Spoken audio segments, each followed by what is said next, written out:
Andy, just before you leave, because I know you got to go, Right, sure. but there is, and one's for singing "At Least You're Not Dead." Oh, sure. If you can remember that one. I'm not. Yeah. I will do that then. Now, I Acapella, don't know. or- If, yeah, Yep. I guess. Yeah, but I think because we don't have a karaoke version, then you'd be singing with yourself in the video, That which would might be a little weird. Yeah. So, Right. at least you're not a cappella dead. Sure. Um, Okay. So I wrote the short backstory on the song. I wrote this in my head during the worst summer job I've ever had. I was standing on a street corner in downtown Victoria in direct sunlight with my skin is very bad for about 8 hours a day with a sign around my neck that said "Eat at this cafe." And because of advertising restrictions, I couldn't move. I couldn't move around. I had like a small box that I could move in. So it's just 6 to 8 hours of standing still and sweating. And it was awful. And so I wrote this song called "At Least You're Not Dead."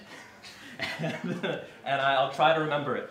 I was very into Tom Lehrer at the time, so this is very much that. Lyrics?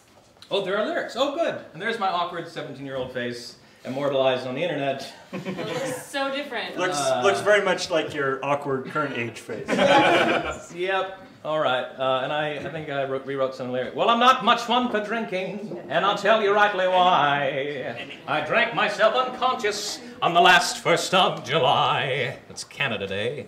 Imagine my surprise when I woke up in the morgue in a small refrigerator 2x6. And by humiliation, when I came to realization this was one of Cousin Hoover's dirty tricks.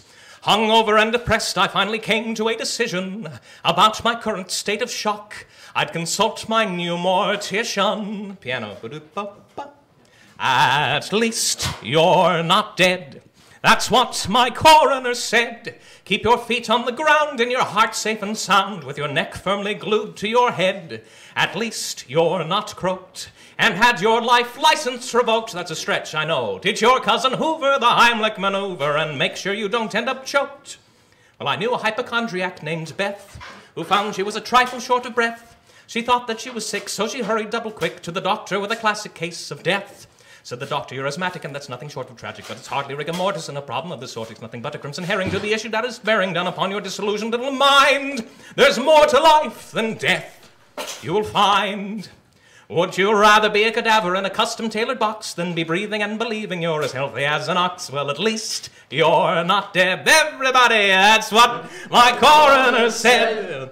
Keep your feet on the ground and your health safe and sound with your neck firmly glued to your head. Just me. At least you've not kicked the bucket and told the whole world to screw it. Because to take your own life in a moment of strife is too painful, so trust me, don't do it. At least you're not 6 feet under, with your cranium cracked asunder. It's much better to be an intact entity with the rest of your life left to wonder, why me?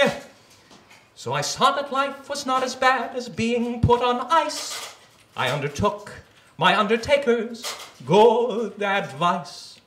Do-da-da-do-da-do. Oh.